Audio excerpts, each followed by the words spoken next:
My name's Ed Snowden. I'm 29 years old. I work for Booz Allen Hamilton as an infrastructure analyst for NSA in Hawaii. What are some of the positions that you held previously within the intelligence community? I've been a systems engineer, systems administrator, senior advisor for the Central Intelligence Agency, solutions consultant, and a telecommunications information systems officer. One of the things people are going to be most interested in trying to understand who you are and what you're thinking is there came some point in time when you crossed this line of thinking about being a whistleblower to making the choice to actually become a whistleblower. Walk people through that decision-making process. When you're in positions of privileged access, like a systems administrator for these sort of intelligence community agencies, you're exposed to a lot more information on a broader scale than the average employee. And because of that, you see things that may be disturbing, but over the course of a normal person's career, you'd only see one or two of these instances. When you see everything, you see them on a more frequent basis.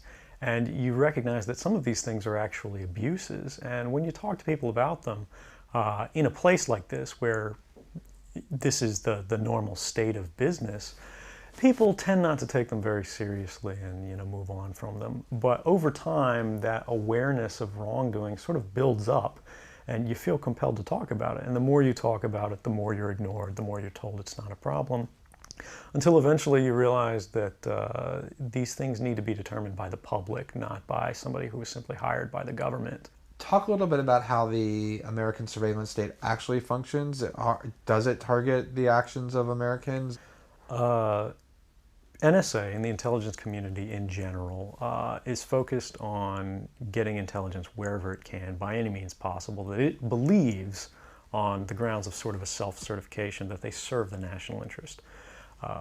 Originally, we saw that focus very narrowly tailored as foreign intelligence gathered overseas. Now, increasingly, we see that it's happening domestically. And to do that, the NSA specifically, targets the communications of everyone. It ingests them by default. It collects them in its system, and it filters them, and it analyzes them, and it measures them, and it stores them for periods of time, simply because that's the easiest, most efficient, and most valuable way to achieve these ends. So while they may be intending to target someone associated with a foreign government or someone that they suspect of terrorism, they're collecting your communications to do so. Any analyst at any time can target anyone, any selector, anywhere. Where those communications will be picked up depends on the range of the sensor networks and the authorities that that analyst is empowered with. Not all analysts have the ability to target everything, but I, sitting at my desk, certainly had the authorities to wiretap anyone, from you or your accountant to a federal judge to even the president if I had a personal email. One of the extraordinary parts about this episode is that usually whistleblowers do what they do anonymously and take steps to remain anonymous for as long as they can, which they hope often is forever. You, on the other hand, have decided to do the opposite, which is to declare yourself openly as the person behind these disclosures. Why did you choose to do that? I think that the public is owed an explanation of the motivations behind the people who make these disclosures that are outside of the democratic model.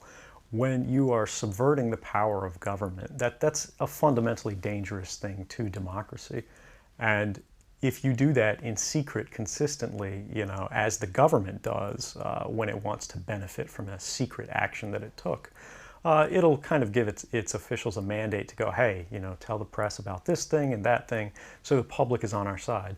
But they rarely, if ever, do that when an abuse occurs. That falls to individual citizens, but they're typically maligned. It becomes a thing of these people are against the country, they're against the government. But I'm not. I'm no different from anybody else. I don't have special skills. I'm just another guy who sits there day to day in the office, watches what's happening, and goes, this is something that's not our place to decide. The public needs to decide whether these programs and policies are right or wrong. And I'm willing to go on the record to defend the authenticity of them and say, I didn't change these. I didn't modify the story. This is the truth. This is what's happening. You should decide whether we need to be doing this. Have you given thought to what it is that the U.S. government's response to your conduct is, in terms of what they might say about you, how they might try to depict you, what they might try to do to you? Yeah, I could be, rendered by the CIA. I could have people come after me, or any of their third-party partners. They work closely with a number of other nations. Or they could pay off the triads, or any of their agents or assets. We've got a CIA station just up the road in the consulate here in Hong Kong, and I'm sure they're going to be very busy for the next week. And that's a fear I'll live under for the rest of my life, however long that happens to be. You can't come forward against the world's most powerful intelligence agencies and be completely free from risk, because they're such powerful adversaries that no one can meaningfully oppose them. If they want to get you, they'll get you in time. But at the same time, you have to make a determination about what it is that's important to you. And if living unfreely but comfortably is something you're willing to accept, and I think many of us are, it's the human nature.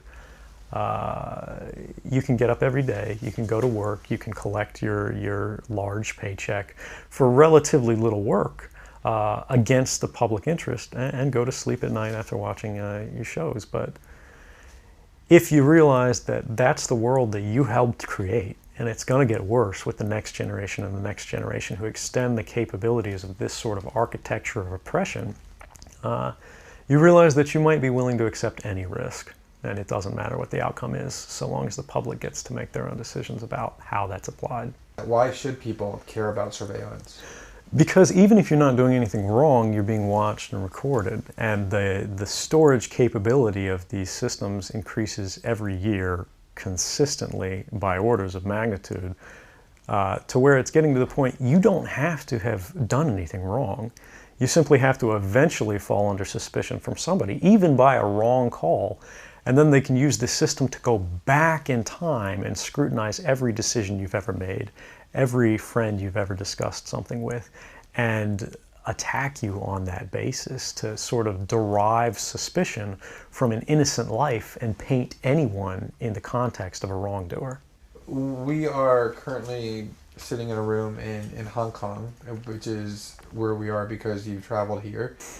Talk a little bit about why it is that you came here, and specifically there are going to be people who will speculate that what you really intend to do is to defect to the country that many see as the #1 rival of the United States, which is China, and that what you're really doing is essentially seeking to aid an enemy of the United States with which you intend to seek asylum. Can you talk a little bit about that? Sure. So there's a couple assertions in those arguments that are sort of embedded in the questioning of the choice of Hong Kong. The first is that China is an enemy of the United States. It's not. I mean, there are conflicts between the United States government and the Chinese PRC government, but the peoples inherently, we don't care. We trade with each other freely. We're not at war. We're not in armed conflict, and we're not trying to be. We're the largest trading partners out there for each other. Additionally, Hong Kong has a strong tradition of free speech. People think, oh, China, great firewall. Mainland China does have significant restrictions on free speech, but the people of Hong Kong have a long tradition of protesting in the streets, of making their views known. The internet is not filtered here, no more so than any other Western government. And I believe that the Hong Kong government is actually independent in relation to a lot of other leading Western governments. If your motive had been to harm the United States and help its enemies, or if your motive had been personal material gain, were there things that you could have done with these documents to advance those goals that you didn't end up doing? Oh, absolutely. I mean, anybody in the positions of access with the technical capabilities that I had could, suck out secrets, pass them on the open market to Russia. They always have an open door, as we do.